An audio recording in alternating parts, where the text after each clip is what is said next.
It's game one of the NLCS, and I've got your free pick for the Braves and the Dodgers right here. Just a reminder, we've got a new promo code. Use the code OCTOBER, and it'll save you 15% off of our entire site. Welcome to Picks Parlays. My name is Allie Burns, and I've got Craig Trapp with us today to help us break down what is bound to be a pretty excellent matchup. Craig, what do you think about this one? I'm really excited. Full disclosure, before we had the restart in baseball, I said I liked the Braves and I gave them out in a video pick as my future pick to win it all this season. So I have a little action here on this one. So I do think the Braves are more live than what a lot of people and what the odds makers give them credit as far as the series. And I think game one is going to be pivotal. And what's going to be pivotal is that this isn't played at the Dodgers. So it's not like the Dodgers, even though they have the better record, has a whole lot of edge in this series. Yes, they'll get the bat last and all the games where they're the home team, but still, I think the Braves are very live dogs and in live dogs in this one as well. Yeah, well, I am all over the Braves here. The line, just to get that out of the way, the Dodgers are the favorite, minus 145, and the total is at 8. I'm liking the Braves plus 125 on this one.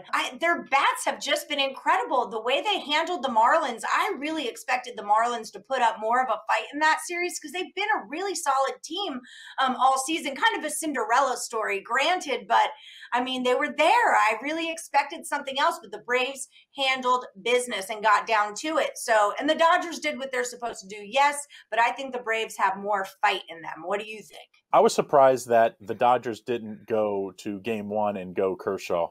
To me, I know Bueller has been pretty good, probably about as good as Kershaw, but I just thought they would go with him in game one. And I thought Max Fried obviously is the Braves ace. I love him here. I mean, he was great against Cincinnati when game one of that series. And since those first two games in Cincinnati where they struggled to score and pulling away and winning those games, the Braves offense, like you said, was on fire against the Marlins. I think this is going to be a lot more runs than people think.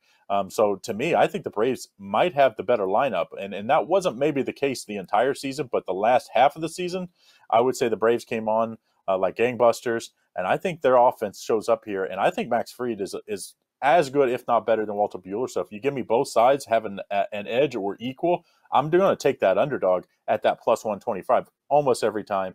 And also, hey, why not give me a little bit on that, sprinkle a little bit on that over action at 8 as well.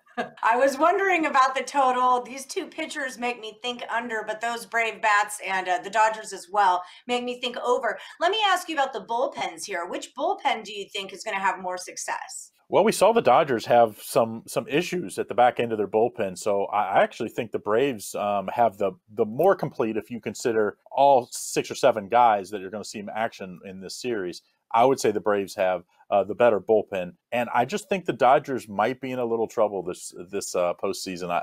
If they had the home field edge, I would say Dodgers probably fight and get that another trip to the World Series. But I think this year, no home field edge. I think the Braves fight it out, and I think they get game one win and move on and probably win this series. All right, well, there you have it. Craig Trapp and I agree. Take the Braves with that plus money. Sprinkle a little bit on the over if you want to mess around. That's your free MLB pick for game one, Braves and Dodgers from Picks and Parlays.